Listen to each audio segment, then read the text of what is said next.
بسم اللہ الرحمن الرحیم۔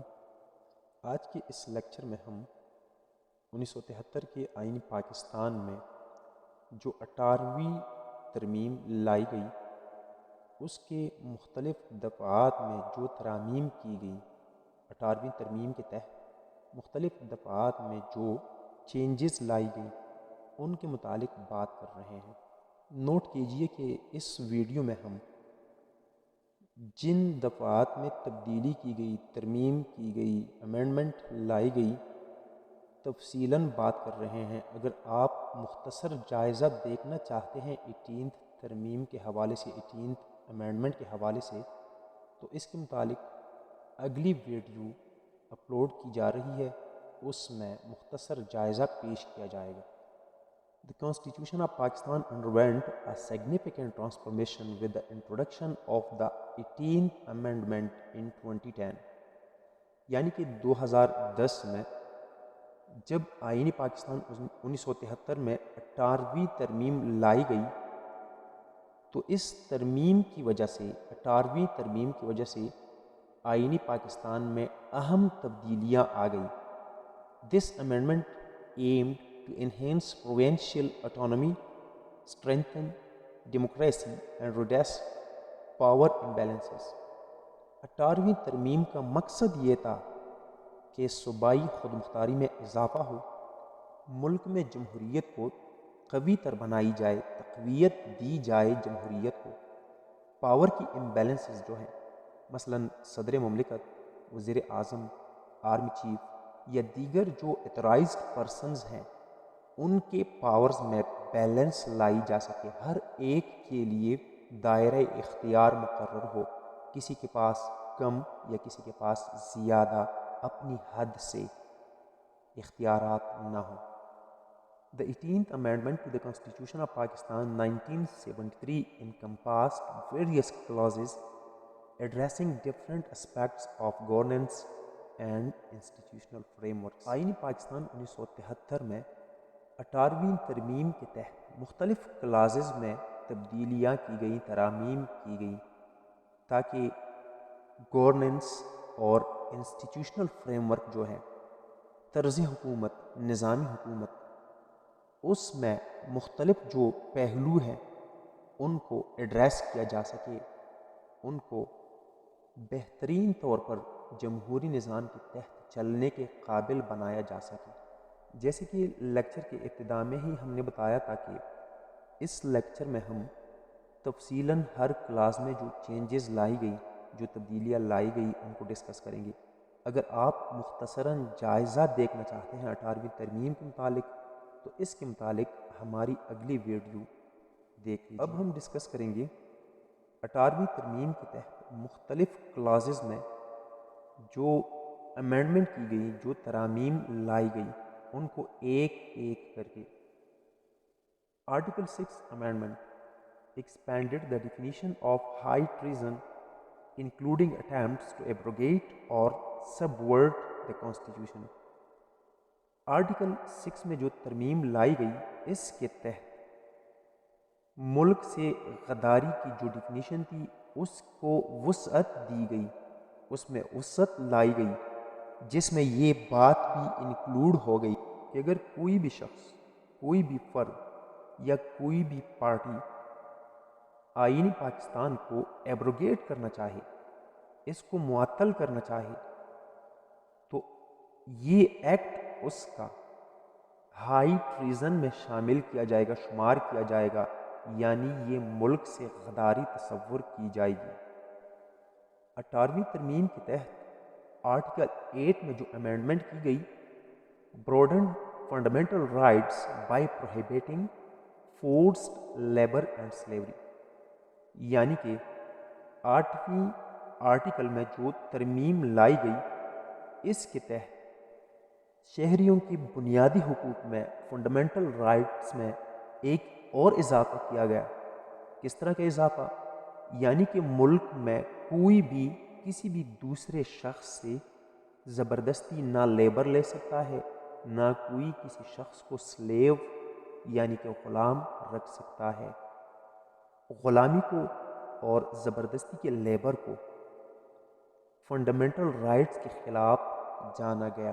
آرٹیکل 19 میں جو امینڈمنٹ کی گئی، strengthen freedom of speech expression removing restrictions on the media, یعنی کہ میڈیا کے ذریعے کوئی بھی بندہ تقریر کر سکتا ہے، اپنے خیالات کا اظہار کر سکتا ہے، اس کو آزادی دی گئی۔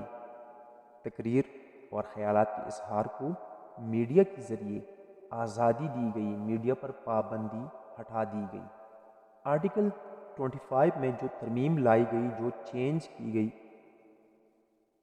enhance the principle of equality by including non-discrimination on the basis of sex، یعنی کہ آرٹیکل 25 میں تبدیلی لانے کے ذریعے جنس کی بنیاد پر ڈسکریمنیشن ختم کی گئی، یعنی کسی کو مرد ہونے کے واسطے خواتین پر امتیاز حاصل نہیں، اور کسی کو خاتون ہونے کے واسطے ہونے کی وجہ سے مردوں پر امتیاز حاصل نہیں، یعنی کہ سیکس کے حوالے سے جو ڈسکریمنیشن کا تصور تھا اس کو ختم کیا گیا۔ آرٹیکل 51 میں جو ترمیم کی گئی، redefined the eligibility criteria for the prime minister restricting dual nationals from holding this office, یعنی کہ آرٹیکل 51 میں ترمیم کے ذریعے پرائم منسٹر کے لیے جو ایلیجیبلٹی کا کرائیٹیریا ہے، یعنی کہ اگر کوئی بندہ پرائم منسٹر بننا چاہتا ہے تو اس کے لیے لازمی قرار دیا گیا کہ وہ دوہری شہریت کا حامل نہیں ہوگا، اس کے پاس دوہری شہریت نہیں ہوگی، وہ صرف اور صرف پاکستان کا شہری ہوگا۔ آرٹیکل 63A میں جو ترمیم لائی گئی، اس کے ذریعے introduced disqualification grounds for members of parliament, یعنی کہ پارلیمان کی جو ممبران ہیں ان کی ڈسکوالیفیکیشن کی بنیادوں کو تبدیل کیا گیا۔ اس میں کیا تبدیلی لائی گئی؟ Including defaulting on taxes and utility bills, یعنی کہ اگر کوئی بندہ ٹیکس کا ڈیفالٹر ہو، ٹیکس نادہندہ ہو یا یوٹیلیٹی بل نادہندہ ہو تو وہ بھی پارلیمنٹ کے لیے ڈسکوالیفائی کیا جائے گا، اسے بھی پارلیمان کا حصہ بننے سے روک دیا جائے گا۔ آرٹیکل 89 میں جو ترمیم لائی گئی، it altered the process for enacting ordinance by the president subjecting them to the parliamentary approval, یعنی کہ صدر کے پاس مختلف آرڈیننس جو تھے ان کو لاگو کرنے کے اختیارات کو محدود کر دیا گیا، بلکہ اس سے لازمی قرار دیا گیا کہ وہ پہلے پارلیمنٹ سے اپروو کیا جائے گا، تب جا کے صدر مختلف آرڈیننس لاگو کر سکے گا۔ آرٹیکل 140A میں جو امینڈمنٹ کی گئی، it empowered local governments ensuring devolution of political, administrative and financial authority to the grass root level. اس ترمیم کے تحت اس آرٹیکل میں ترمیم کے ذریعے یہ یقینی بنایا گیا کہ لوکل گورنمنٹس کو مضبوط کیا جائے گا، امپاور کیا جائے گا۔ لوکل گورنمنٹس کے ذریعے سیاسی، انتظامی اور فائنینشیل جو اتھارٹی تھی وہ گراس روٹ لیول تک، نچلے سطح تک منتقل کرنے کی یقین دہانی کی گئی۔ آرٹیکل 160 میں جو امینڈمنٹ کی گئی، it revised the national finance commission NFC award reallocating more financial resources to provinces. اس سے پہلے زیادہ تر جو ریسورسز تھے وہ وفاق کے پاس ہوتے تھے، لیکن اس ترمیم کے بعد NFC میں جو چینجز کی گئی اس کے تحت زیادہ تر فائنینشیل ریسورسز صوبوں کو منتقل کیے گئے، صوبوں کو تفویض کیے گئے۔ آرٹیکل 175A میں جو ترمیم کی گئی اس کے تحت جوڈیشل سسٹم میں چینجز لائی گئی۔ Reform the judicial system altering the procedure for judicial appointments and empowering chief justice, یعنی کہ چیف جسٹس کے اختیارات میں اضافہ کیا گیا اور جوڈیشل جو اپائنٹمنٹ ہوتی ہے ان کے طریقہ کار کو تبدیل کیا گیا۔ Concurrent legislative list amendment shifted various subjects from the federal list to the provincial list, granting more autonomy to the provinces. یعنی کہ جو لیجسلیٹو لسٹ تھی اس میں ترمیم کی گئی، اس میں بہت سی ایسے سبجیکٹس تھے، بہت سے ایسے امور تھے جو کہ فیڈرل گورنمنٹ سے لے کے پروونشل گورنمنٹ کی لسٹ میں لائی گئی، ان کے تحت لائی گئی. یعنی اس کے ذریعے صوبوں کو مختلف معاملات میں زیادہ اختیارات دیے گئے.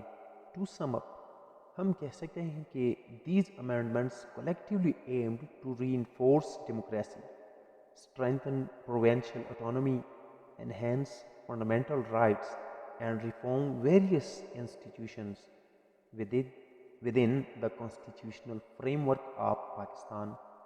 امید ہے آپ کو ویڈیو پسند آئی ہوگی تو پلیز چینل کو سبسکرائب کیجئے، ویڈیو لائک کیجئے، شیئر کیجئے. اپنا خیال رکھیے. اللہ حافظ.